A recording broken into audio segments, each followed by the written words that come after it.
Welcome into DC On Screen episode 177. I am your host, David C. Robertson. This is my co-host, Jason Goss. Hey.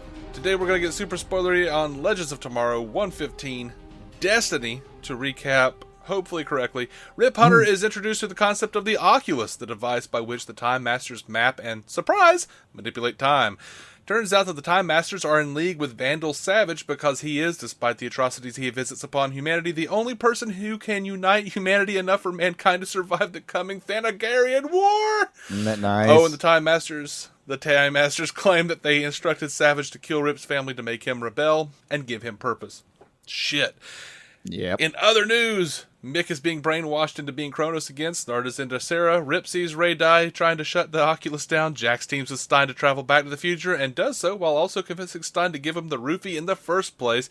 And the team loses not a Ray as foretold, but Snart, who, as he would put it, takes one for the team. The Oculus is destroyed and the Time Masters no longer have the ability to map time. They end their association with Savage, who has just freshly killed Rip's family, with Kendra and Carter in tow. Is that good? I think you got it. I think you got it. Oh, man. I'll make a point here. I think some of the problems we've had have to do with us having way too much time on our hands to think about it between episodes. Because if I had binge watched this show and gotten to this episode, it would be my favorite thing in the world. I just feel I have to admit some of this this episode was really good. It fixed some problems for me. It fixed some stuff. That was the big deal. Like the Oculus finally gives them a decent explanation for why they've done exactly 0% of their mission so far. That was perfect. I've needed that for weeks now. Months at this point. Absolutely. And I needed that explanation in my life, and they got it. They freaking nailed it. It's sound to me. That all works. That all plays. I've got no problems. I don't see a loophole anywhere that I need to pull a string on. All looks good. I like that free will exists at the vanishing point too. I don't know what to do with that philosophically, but it seemed like a neat concept to play with. Yeah, that free will only exists at the vanishing point. Right. Well, now it doesn't. Now it exists everywhere. Right. Yay! Yeah. Oh man. I remember it being a bad line. I don't remember what the line is, but at some point I wrote down, "Damn it, Dave, you got your Snart Sara moment." Wait, what was the bad line? I don't remember. Where was the bad line? I don't remember. I didn't actually write down the line. Whatever it was when they were. Well, they had several moments through the show, but. Well, there was a line. No, that was it. That was it. His pickup line was bad. I can't remember what he used, but his approach was just it was TV bad. I felt like whatever. I can't remember exactly what it was. It was like thinking about me, thinking about you, thinking about me and you, something like that. Yeah, something like that. It seemed very Snart. Here's how I know it's bad. It sounds like something I would say because I wouldn't know what else to say. So I think that's why I like Snart so much. I have 0% game. I have negative game, probably actually. Right. Yeah, like Snart has game. Come on, man. He's Snart. Yes. I mean, he kind of does have game. He's got a lot of game. It's just I'm not sure he's got that kind of game. It's not so much that, and like this is a real thing. It's not that he has so much game. He's not that clever with that kind of thing, but he's got balls. He does, and that counts. And that makes up for a lot. That counts. Yeah. Just walking in and making the ask. It does a lot of good. But my favorite thing was her response. You want to steal a kiss from me, Leonard? You better be one hell of a thief. That was good though. That was good, and he managed it. And good. What was just not Snart. Not Snart. I don't know. I mean, yeah, it was a good moment. And Mick's trying to pull a hero moment here. Good for him. Yeah. I mean, that was... actually did, I wrote down, Mick's sacrifice, frowny face, no. Then, 2 lines down, I wrote, Snart sacrifice, frowny face, no.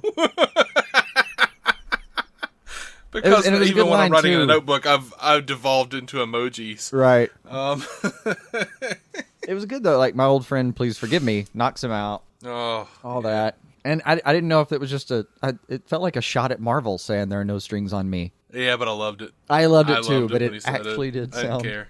Actually did sound pretty, like, you know what? You're not losing... You're going to use that line? Okay, we're going to try to use it better real quick, if you don't mind. Thank you. Yeah, I loved it. I didn't care. I mean, it was a good scene. God, I hate seeing him gone. So bad. I keep hoping we're going to find a way to time travel him out of that somehow. You know what's sad? I would be disappointed if it was somebody else. Like if it was if they gave me Hawkman back by using whatever trick they're going to have to use, I'd be disappointed. But with him, I'll just be so happy I won't care. Well, I'm going to tell you something, because they have released it. He is no longer going to be a regular on Legends of Tomorrow, but Wentworth Miller is going to be doing double duty as a recurring on Legends and The Flash.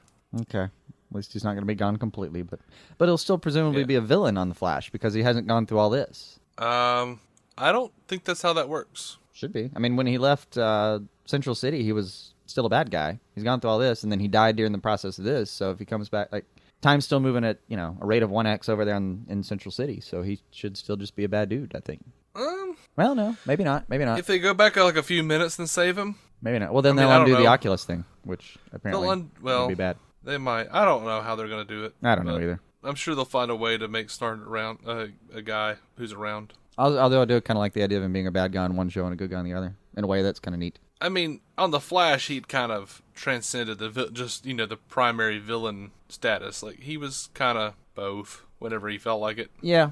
Snart's got the Spike syndrome. People like him too much for them to actually kill him and keep him dead. Right. For God's sake, don't. For Mick's sake, don't. We want him to be a bad guy, but we also want him to be a good guy. We want him to be a bad guy with a heart of gold. That's what's going to happen.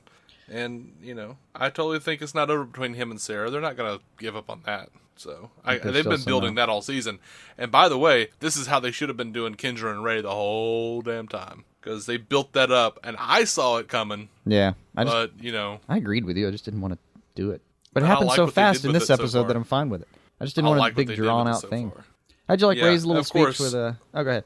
I was just about to say, of course, Snart's not going to actually say anything to Sara until he's about to damn die. Right. Well, when he was about to die the first time, that's when he started cozying up. Mm-hmm. How'd you like the Mick and Ray conversation afterward?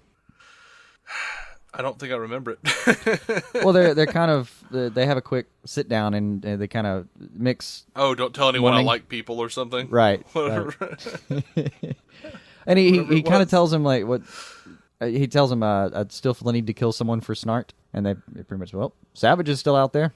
I forget what the line is. He actually walks away. Yeah, he'll do nicely. He'll do nicely. Yeah. And then he's like eating and he tells Ray, don't tell anyone I like people or don't tell anyone I care or something. Let me see if I can find that. It was funny and good. Well, if I find it, I'll let you know. Like, I came to like Mick and Snart a lot more than I had previously, and that's saying something. Yeah. Over the course of this show. No, I think that the show so far has done probably its best work on those two characters.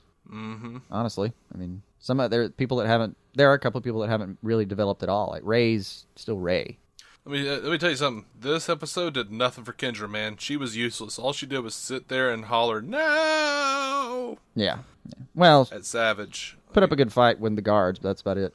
She put up like a 2-second fight before they like tased her ass. Yeah. And dragged her away. She was pretty much useless in this episode, which I feel she's pretty much useless in most episodes. I don't know what they should do with her, but hopefully they'll start tying them into Thanagar, because they brought up Thanagar. They did. They absolutely did. And, you got to wonder what Rand's up to. I squeed.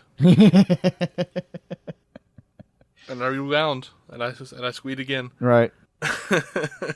Oh, by the way, Rip stuff this episode was actually pretty great, I thought. Yeah, it was. I liked his reactions. That's what I'm talking about. I don't know why I'm struggling for that guy's name. What's Rory's name? Druce? No. What's the actor's name? Oh, Arthur Darvill. Okay, thank you. God, I was struggling for that for some reason. But yeah, he did a great job this week. I mean, they dropped a lot on him, and I especially loved his angrier moments. Mm-hmm. And God, the whole thing, they were just toys being played with. That made so much sense to me. I'm so happy with that. I was very happy with that. Absolutely. I loved how they sabotaged the time ship fleet, by the way. Oh, I forget. What was the trick? I forget what was that. All of the personal all of the computers, the operating systems on the ships just devolved into like singing basically like old disco songs. It seemed like I didn't catch all the songs, but it was funny. Yeah. Oh, how much do you love that was the line. I even wrote it down. What's that? Mick comes back and says something about he realized how royally screwed you'd be without me, and it's if you tell the team I actually care, I'll shave your head.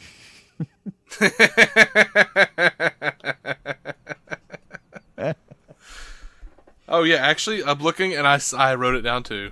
Yeah. What's wrong with us? I had a lot of notes on this one. It's kind of a blur. Oh, who said for a time master you should waste a lot of it? Was that Rip talking to Declan? I think that was Mick, actually. Was it Mick? I couldn't remember who did it. Mick. I forgot to actually put down my little shorthand for who the hell said stuff, but did love the How line, much do you though. like when Mick crushed that dude's head with his boot? Oh, His yeah. head? Yeah. You know what I Like, love more? Everyone else kind of steps oh. back like, hey, Mick's going to be Mick sometimes. He's going to crush a dude's head. Yeah. I just wrote, damn, Mick, promise fulfilled. Right. Dude, when he wants to fill an order, he fills that damn order. Yeah. Did you like Jax giving Stein the idea to roofie him? Yeah, that was kind of neat. It was kind of neat. He was like, because I would think, like, the first episode, I was like, Stein would never do that to someone. And this episode, they, like, kind of call it. Like, I feel like they had time to get to a couple of the fans' reactions and just be like, oh, man, yeah. They actually have Stein say, I would never do that. Oh. Yeah. I actually liked Stein and Jefferson's back and forth on this episode. He gives him he keeps like, all right, let me put it. Jefferson knows a lot more than he's supposed to. Like, he keeps surprising Stein with how adept he is at this, and he finally calls him out like, well, dude, stop acting surprised. It's like, man, it's not often an auto mechanic knows more than a nuclear physicist. Well, I mean, yeah. I don't know if I'm just like Stockholm syndromed or something. I've stopped caring as much about Jefferson being good with space machines. I think I cared for a while, and hey, I care less now that they've hung that lantern on it. Mm-hmm. This is what that is what this episode. It could have been titled giant, Destiny, or it could have been titled All the Lanterns You Deserved. Yeah.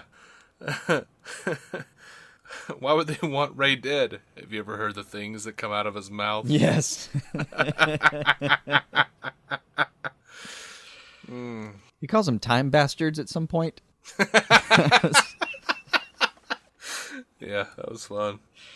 Shouldn't the Time Masters have known Jax was coming though to the Oculus? I would think. I don't know. There's still a lot of timey-wimey in that. In all of Jax's stuff, I'm a little lost on how it happened, to be honest. I want to call bullshit, but there was just so much the episode did right. I'm kind of rounding up. Yeah, me too. It's I couldn't help but which Druce told Rip that the visions he sees have to happen. They are going to happen. They're already written. But we're coming back to that Terminator ideal. Like, the future is not set. We decide our fate. And because they know that, oh, by the way, because Rip sees it, he says, oh, well, he knows the future. He can change it.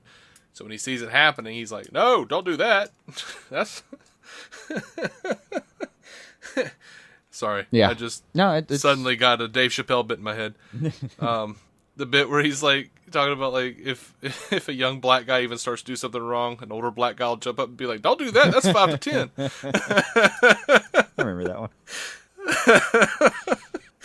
But yeah, he's like, "No, don't do that. That's how you die." He's like, "Oh well, I guess I'll die." And Mick steps in, and then Snart steps in. So I guess as long as they know the future, they can change it. Yeah. Yeah. I mean, everyone kind of was their own version of a hero. It was wonderful. Right? Ray was going to take the hit. That's how he died. That's what he was meant to do. It's fine. Mm-hmm. Mick comes in and decides essentially. It looked like he pretty much decided, I can do one good thing.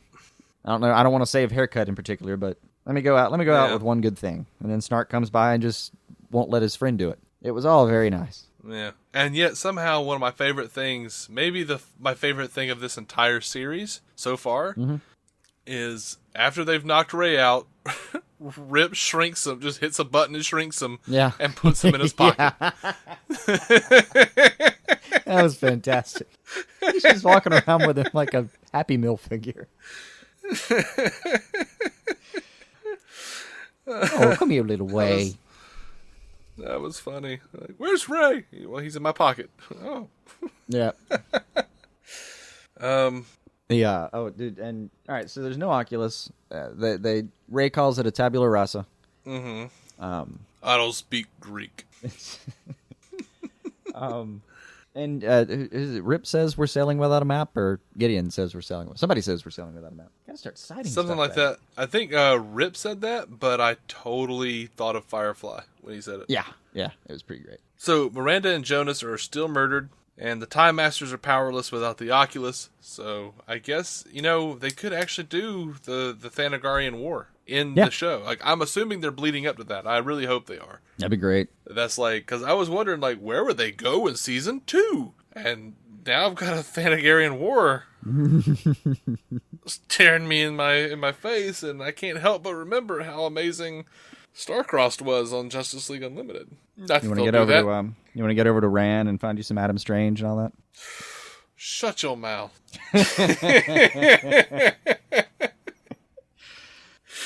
Oh yeah. Oh, be still my heart. Oh yeah. Hey, wasn't there a version of that where the whole war was actually started because they had a misunderstanding and Superboy Prime had it was like the E3 Superboy Prime, I want to say, had Well, Earth 3 is like moved one of the planets over just a little bit. Yeah. Maybe, but E3 is usually that's the crime syndicate. Yeah. Yeah. Yeah, it is then. Yeah, because it's it's the Earth though where Luthor was the only hero. Oh. Okay. I don't know. Maybe. He has some son who's, I don't know, half matter, half antimatter. It all gets weird. The last time I got into a conversation about Superboy Prime, like it just evolved into people on a message board screaming at each other about how comic book fans are mentally challenged for believing someone can punch reality anyway. So it's a pretty weak point, I admit. Yeah, I mean, it's like they wrote him into the box and said, well, how do we get him out of the box? I'll punch his way out. I don't care if you do have a giant yellow sunsuit. You're not punching your way out of reality. Yeah, we got like one guy trying to like explain that, the walls of reality are sort of like the walls of a house or something, and this one like. So Grant Morrison like was on the board that day, right? And there's like a whole group of people who just aren't having it, and they're like. And then it becomes like subsects. It goes into subsects of argumentation. They're like, he punched the walls of reality and brought Jason Todd back to life. How stupid is that shit? They should have just used the Lazarus Pit. And then other people are like, are you saying a Lazarus Pit is less stupid than punching the walls of reality? Because that's pretty damn stupid, man. And guys, when we start going down these roads, no one benefits. And then like people going, this is why I don't read comics. And then other people, why are you here? Right. Why are you on this thread? I was just trying to remember what was happening, guys, but bye. Man, I made it through Grant Morrison's Animal Man run. I can make it through that. And, on top of it, still loved it. I think you've just convinced me. I think you've just like done the opposite of convinced me to read Animal Man. You'll do it one day. You'll get to it one day. Maybe so, buddy. Hit me, buddy. I think that's all I've got for this episode of Legends, man. Yeah, we don't need to devolve into a subreddit thread. Woo, subreddit. That's all we do. It's true. We call it Batwieners. Right. Thank you for listening, guys, to DC On Screen.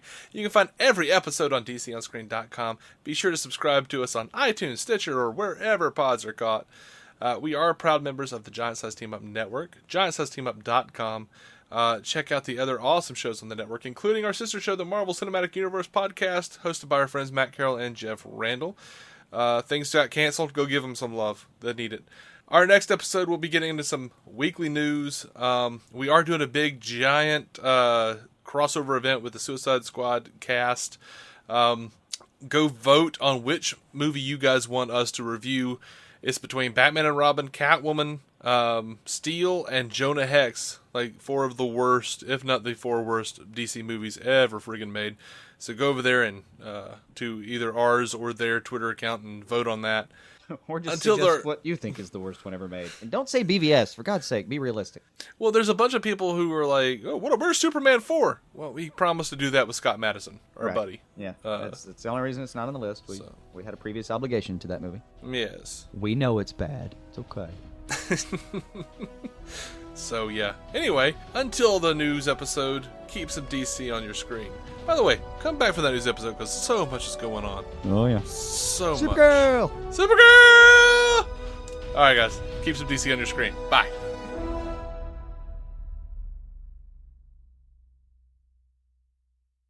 Judy was boring. Hello. Then Judy discovered ChumbaCasino.com. It's my little escape. Now Judy's the life of the party. Oh, baby, mama's bringing home the bacon. Whoa, take it easy, Judy. The Chumba life is for everybody. So go to ChumbaCasino.com and play over 100 casino-style games. Join today and play for free for your chance to redeem some serious prizes. ChumbaCasino.com. No purchase necessary. Void where prohibited by law. 18 plus terms and conditions apply. See website for details.